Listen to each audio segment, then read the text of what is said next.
ठीक है। अरे यार, hello students, welcome to the official YouTube channel of Sant Kabir Vidyapeeth PG college. तो स्टूडेंट्स, पिछले लेक्चर में हमने क्वांटम मैकेनिक्स का इंट्रोडक्शन देखा था, ठीक है। आज के इस लेक्चर में हम क्वांटम मैकेनिक्स के सिलेबस को डिस्कस करेंगे, यानी कि हम अपने बीएससी के सेकेंड ईयर या फिर कह दीजिए थर्ड सेमेस्टर जिसमें हमारा क्वांटम मैकेनिक्स आएगा, ठीक है। तो उसके सिलेबस को देखेंगे कि क्या सिलेबस है, और एक टॉपिक देखेंगे उसका अपने पहले यूनिट का, ठीक है। तो जो हमारे बीएससी का क्वांटम मैकेनिक्स का सिलेबस है वो है 2 हिस्सों में,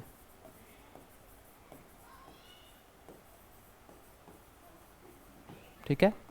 यानी कि पार्ट ए और पार्ट बी, ठीक है। पार्ट ए में भी हमारी 4 यूनिट होगी, पार्ट बी में भी हमारी 4 यूनिट होगी, ठीक है। तो जो पार्ट ये ए में हमारी फर्स्ट यूनिट होगी वो होगी ऑपरेटर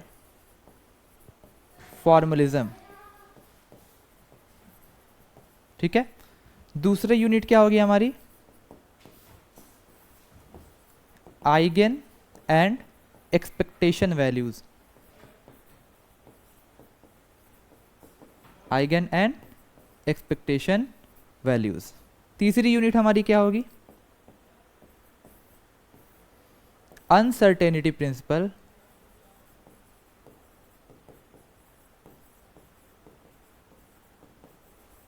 एंड श्रोडिंगर इक्वेशन,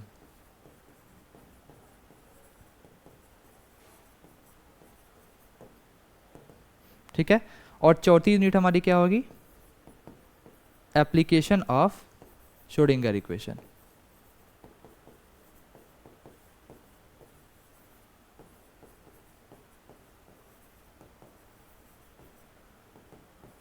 ठीक है। ये हमारे पार्ट ए का हिस्सा था, ठीक है। अब हम अपने पार्ट बी के हिस्से को देखेंगे, जिसकी पहली यूनिट हमारी क्या होगी, जिसकी पहली यूनिट होगी हमारी vector atomic model, vector atomic model, ठीक है। और जिसकी दूसरी यूनिट हमारी क्या होगी, spectra of alkali and alkaline elements, ठीक है। तीसरी यूनिट हमारी क्या होगी, तीसरी यूनिट हमारी होगी X rays and X ray spectra, ठीक है। और चौथी यूनिट हमारी क्या होगी, मॉलिक्यूलर स्पेक्ट्रा, मॉलिक्यूलर स्पेक्ट्रा, ठीक है। तो ये हमारी 8 यूनिट्स थी जो पार्ट ए और पार्ट बी में हमको पढ़ना है, ठीक है। एक एक करके हम बड़े अच्छे से, बड़े आसान तरीके से हम एक एक चीज़ को देखते चलेंगे, ठीक है। तो आज के इस लेक्चर में हम ऑपरेटर फॉर्मुलिज्म के कुछ टॉपिक्स, यानी कि कुछ फॉर्मूलेज या फिर कह लीजिए कि कुछ क्वेश्चंस को सॉल्व करके देखेंगे, जो कि हमारे एग्जाम में और हमारे डिफरेंट कॉम्पिटिटिव एग्जाम्स में क्या होगा, काम आएगा, ठीक है। चलिए सबसे पहले जानते हैं कि ऑपरेटर क्या होता है, ठीक है। ऑपरेटर से समझ में आता है किसी चीज़ को ऑपरेट करने वाला, यानी कि क्वांटम मैकेनिक्स में जो ऑपरेटर की बात हम करेंगे उसका मतलब ये होगा कि अगर किसी फंक्शन पे कोई भी ऑपरेटर ऑपरेट कर रहे हैं, ठीक है, क्या बोलें, किसी भी फंक्शन पे अगर हम कोई ऑपरेटर ऑपरेट कर रहे हैं तो वो फंक्शन को एकदम दूसरे फॉर्म वाले फंक्शन में कन्वर्ट कर देगा, यानी कि एक फंक्शन से दूसरे वाले फंक्शन को ले जाने में जो यूज होता है वही क्या होता है, हमारा ऑपरेटर, ठीक है। एग्जाम में आता है कि डिफाइन ऑपरेटर की डेफिनेशन दीजिए, और कुछ ऑपरेटर्स होते हैं जिनको हमें सॉल्व करना रहता है, ठीक है। तो पहले हम ऑपरेटर की डेफिनेशन लिख लेते हैं, ठीक है। ऑपरेटर क्या होता है, ठीक है। तो लिखते हैं operator is a mathematical tool, ठीक है, विच when applied on a function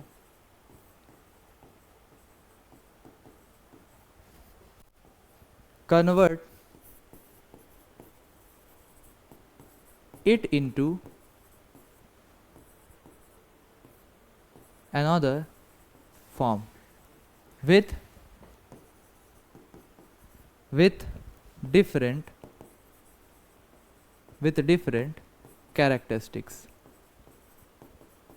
ठीक है, यानी कि ऑपरेटर एक ऐसा मैथमेटिकल टूल होता है जिसको अगर किसी फंक्शन पे लगाया जाए तो वो फंक्शन पूरा का पूरा दूसरे फंक्शन में चेंज हो जाएगा और जो अब फंक्शन आया है उसकी पूरी की पूरी कैरेक्टरिस्टिक पुराने वाले फंक्शन से डिफरेंट होगी। ठीक है, तो कुछ इम्पॉर्टेंट ऑपरेटर्स हैं जिनके बारे में हमको पढ़ना है हमारी सिलेबस में, उनको एक बार लिख लेते हैं और उनमें से किसी एक को प्रूव करके दिखाते हैं कि कैसे ऑपरेटर आता है। ठीक है, चलिए तो इसका एग्जाम्पल एक लिख के दिखा देते हैं। सपोज करिए कि हमारे पास कोई फंक्शन है, ठीक है, जो कि डिस्टेंस और टाइम का है। ठीक है, उस पर अगर हम कोई ऑपरेटर ऑपरेट कर देते हैं, सपोज करिए कि डेल बाई डेल आर करते हैं ऑपरेट, ये भी हमारे क्या है, एज ए ऑपरेटर है। इसको इस फंक्शन पे ऑपरेट करते हैं तो ये क्या करेगा, इसको दूसरे फॉर्म में क्या करेगा, चेंज कर जाएगा। अब जो ये फॉर्म आया है ये क्या है, हमारा टोटली डिफरेंट फॉर्म आया है। इस वाले फंक्शन से इस वाले फंक्शन का कैरेक्टरिस्टिक टोटल डिफरेंट है। ठीक है ना, यानी ऑपरेटर को किसी भी फंक्शन पे ऑपरेट करने पे दूसरा फंक्शन जो मिलता है उसकी कैरेक्टरिस्टिक पुराने वाले फंक्शन से टोटली डिफरेंट होती है। ठीक है, तो आइए कुछ इंपॉर्टेंट ऑपरेटर्स को देख लेते हैं कि वो कैसा है। ठीक है, एक तरफ लिख लेंगे क्वांटिटीज और दूसरी तरफ लिख लेंगे उनके यूज होने वाले ऑपरेटर्स। ठीक, पहली क्वांटिटी हमारी आती है पोजीशन की। किसकी आती है, पोजीशन। पोजीशन को हम किससे दिखाएंगे, सपोज करिए एक्स से दिखा लेते हैं, तो उसका ऑपरेटर कौन सा आएगा, एक्स ही होगा। ठीक है, दूसरी क्वांटिटी हमारी आती है मोमेंटम की, मोमेंटम, और मोमेंटम को हम किससे दिखाते हैं, पी से। उसके लिए यूज होने वाला ऑपरेटर क्या होगा हमारा, minus i h cut del by del x, या फिर क्या लीजिए minus i h cut del by del r. ठीक है, ये भी कह सकते हैं। अच्छा, तीसरी क्वांटिटी जो हमारी होती है वो होती है काइनेटिक एनर्जी की, या फिर तीसरी क्वांटिटी को हम क्या करते हैं, हम एंगुलर मोमेंटम लिख लेते हैं, एंगुलर मोमेंटम, जिसको हम किससे दिखाते हैं, आर क्रॉस पी से। ठीक है, इसके लिए जो ऑपरेटर कौन सा यूज होता है, minus i h cut r cross del. ठीक है, तीसरी क्वांटिटी, चौथी क्वांटिटी जो हमारी आती है वो होती है हमारी काइनेटिक एनर्जी की, काइनेटिक एनर्जी, जिसको हम 1/2 mv स्क्वायर से लिखते हैं। लेकिन हम अगर काइनेटिक एनर्जी को मोमेंटम के फॉर्म में लिखना चाहें तो वो क्या होगा, ऊपर नीचे हम क्या कर दें, m से मल्टीप्लाई कर दें। ठीक है, तो हम जानते हैं कि p की वैल्यू क्या होती है, mv होती है, तो p स्क्वायर की वैल्यू क्या होगी, m स्क्वायर v स्क्वायर, तो यहाँ पे v स्क्वायर तो है ही, m स्क्वायर भी आ गया, यानी कि हम क्या लिख सकते हैं, p स्क्वायर बाई 2m। तो इस काइनेटिक एनर्जी का अगर हमको ऑपरेटर लिखना हो तो क्या लिखेंगे, minus h cut upon 2m del 2 by del x square, या फिर कह सकते हैं minus h cut upon 2m h cut square upon 2m। ठीक है, डेल्टा। ठीक है, उसके बाद पांचवा जो हमारा है, पांचवी क्वांटिटी हमारी है वो टोटल एनर्जी की है, टोटल एनर्जी की है। ठीक है, यानी कि E। तो किसी भी पार्टिकल की जो टोटल एनर्जी होती है वो टोटली टाइम पे डिपेंड होती है, यानी कि आई, उसका ऑपरेटर क्या होगा, i h cut del by del t. ठीक है, और इसी टोटल एनर्जी को अगर हम हैमिल्टोनियन ऑपरेटर में लिखना चाहें, यानी कि एच के फॉर्म में लिखना चाहें, तो उसको किस तरीके से देखेंगे, इसको इरेज कर देते हैं, ऊपर ही लिख देते हैं। जो हमारा सिक्स्थ है, total energy in the form of H यानी कि हैमिल्टोनियन। तो हैमिल्टोनियन में क्या होता है, टोटल एनर्जी क्या होती है, total energy is the sum of kinetic energy plus potential energy. तो काइनेटिक एनर्जी हमारी क्या आई है, minus h cut square by 2m del 2 बाई del x प्लस वी एक्स, ये हमारी क्या है, टोटल एनर्जी है। ठीक है, हैमिल्टोनियन के फॉर्म में। तो किसी एक को ले लेते हैं, यानी कि मोमेंटम को चलिए हम प्रूव करके दिखा देते हैं कि कैसे किसी भी पार्टिकल का मोमेंटम वाला ऑपरेटर ये आता है। ठीक है, operator for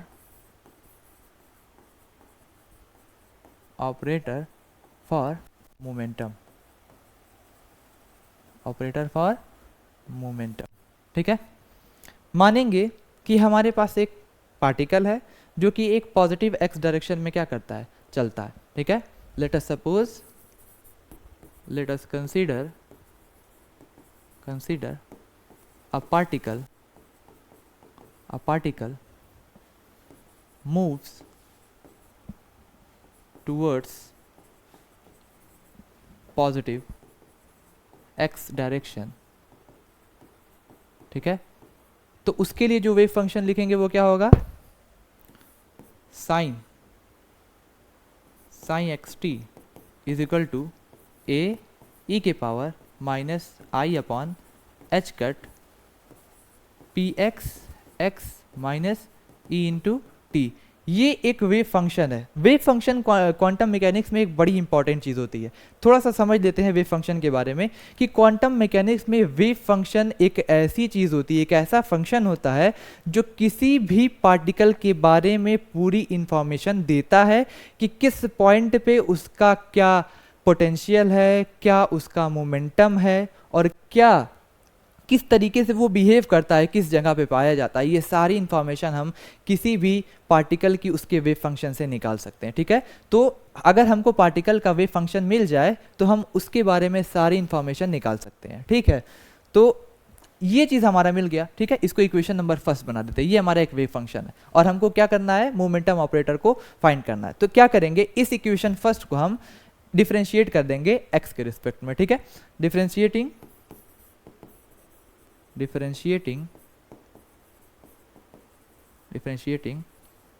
above equation with respect to x। ठीक है, we get। ठीक है, डिफरेंशिएट करेंगे तो क्या होगा, del psi by del x is equal to. ठीक है, तो इसको भी डिफरेंशिएट करना पड़ेगा, लेकिन हम ये जानते हैं कि जब भी हम डिफरेंशिएशन और इंटीग्रेशन करते हैं तो कांस्टेंट वाली चीज़ को क्या करते हैं, बाहर कर लेंगे। तो ए यहाँ पे क्या है, कांस्टेंट वाली चीज़ है, तो इसको बाहर कर लेंगे और फिर इसको क्या करेंगे, एक बार डिफरेंशिएट कर देंगे, यानी कि ई के power minus i by h cut p x x minus e into t. ठीक है, अच्छा हम जानते हैं कभी भी किसी एक्सपोनेंशियल का डिफरेंशिएशन किया जाता है, क्या बोले, कभी भी किसी एक्सपोनेंशियल का डिफरेंशिएशन किया जाता है तो वो खुद आ जाता है। तो यानी ये भी एक एक्सपोनेंशियल वाला फंक्शन है, इसको डिफरेंशिएट करेंगे तो ये खुद आ जाएगा। लेकिन अगर ये अपने साथ कुछ एक्स्ट्रा चीज़ें लाता है तो हमको फर्दर उसको क्या करना पड़ता है, डिफरेंशिएट करना पड़ता है। तो देख लेते हैं, तो क्या आएगा ए, और ये तो खुद उतर जाएगा पूरा, e minus i by h cut p x x minus e into t. ठीक है, और फर्दर क्या डिफरेंशिएट करने के बाद क्या मिलेगा,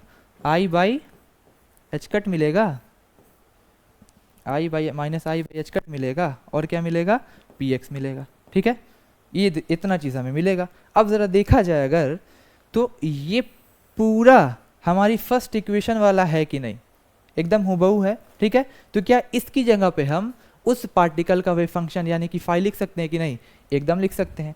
यानी कि del phi by del x is equal to, इसको क्या लिख सकते हैं, फाई, और बाद में क्या आया था, minus i by h cut, और बाद में क्या आया था, पी एक्स। ठीक है, और थोड़ा सा सिंप्लीफाई कर सकते हैं, क्या कर सकते हैं, इसको इधर शिफ्ट कर दिया जाए तो क्या आएगा, minus h cut by I.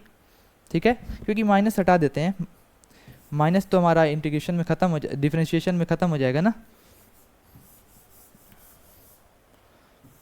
ठीक है ना, यहाँ पे क्या आएगा हमारा, आई बाई एच कट और पी एक्स। ठीक है, तो इसकी जगह पे हम क्या बोले थे लिखने के लिए, फाई बोले थे लिखने के लिए, और यहाँ पे हमारा क्या आया था, आई अपॉन एच कट और पी एक्स।